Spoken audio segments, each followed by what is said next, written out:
Doc, kumusta? Pwede na siya makausap? Natutulog siya eh.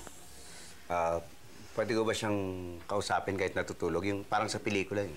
Kumusta ka? Kumusta? Mr. Manaloto, kailangan niya magpahinga. Pagka nakapahinga na, pwede na siyang kausapin. Mr. Manaloto, tatapatin ko na kayo. Mahina na ang puso ni Tommy at kailangan ito mapalitan ng bago. Or else, hindi na siya magtatagal. Pa-operahan siya? Yes, a heart transplant as soon as possible. Sige, saan ba nakakabili ng puso? Hindi po yun ganun kadali, Mr. Manaloto. Alam mo kala ko di ka darating eh. Di ba yun? Basta ikaw nang imbitang kumain. Pupunta ka agad ako. Ito, dito na. Sir, ito na po.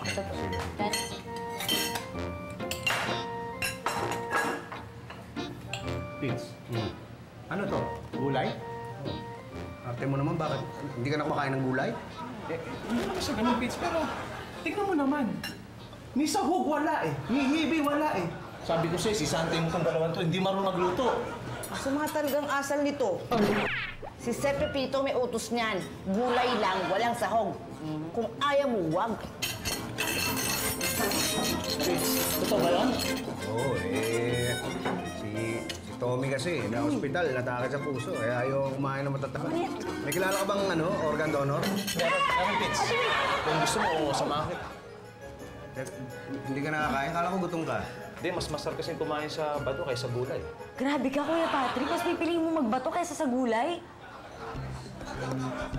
Organ donor, alika na. Ayan. Meron? Oo. Sir, tamang-tama. May nag-donate ng organ kanina lang. Magkano? Sir, mas maganda, tingnan niyo muna. Tapos presyohan niyo na. Sige na. Halika dito, Pits. Ito. Sir, to sir.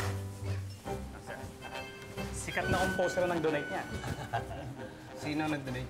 Si OG Alcacid. Si OG Alcacid nag-donate niyan, Pits. Kukunin, sir. Pag-isipan ko na lang. Ha? Teka, sandali. Anong pag-iisipan? Si OG Alcacid nag-donate niyan, pag-iisipan. Organ na puso ang kailangan ko. Puso.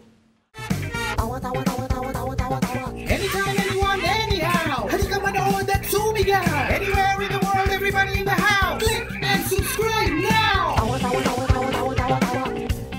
You know. Click and subscribe